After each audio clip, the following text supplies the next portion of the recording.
สิ่งบ่ได้ใส่ด้วยคำเว้าบางสิ่งบ่ได้ว่ามันออกมาแต่ว่าเฮาก็เข้าใจหูได้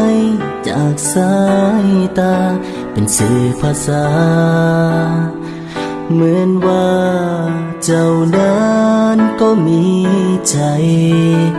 ถึงเจ้านั้นจะบ่เว้าเพียงคิดเอาก็พอหูความเหงาที่มีอยู่ปิดซ่อนไว้ในอารมณ์ข่มใจหลบหลีกสายตายิ่งบอกกล้าเข้าไปทักทายตอนเธอส่งยิ้มให้เก็บเอาไว้ข้างใจเบา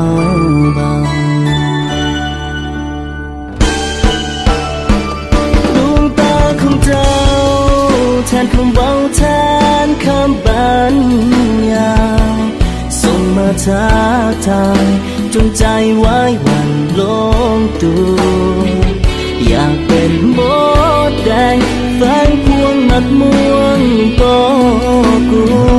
คนอยู่ข้างตัวเป็นผัวหรือว่าเป็นแฟนเก็บความสงสัยเอาไว้ก็คงบ่ฮู้คนนั้นเป็นกูหรือเพื่อนก็ยังสงสัยถ้าใจบอกรักจะได้ขี่สร้างงาจังใดก็เลยต้องตัดสินใจเข้าไปทักทายสบายดี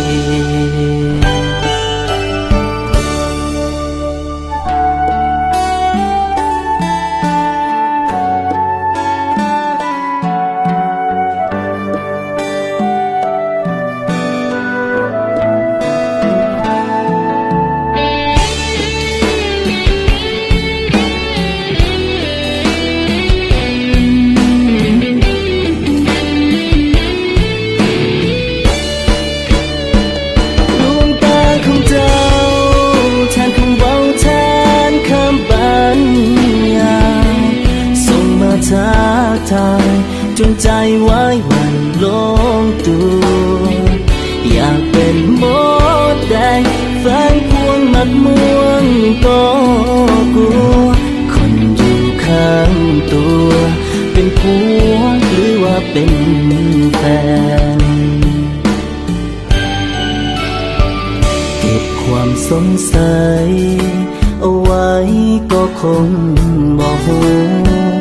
คนนั้นเป็นกูหรือเพื่อนก็ยังสงสัยถ้าใจบอกกล้าจะได้ขี่สร้างงาจังใดก็เลยต้องตัดสินใจเข้าไปทักทายสบายดี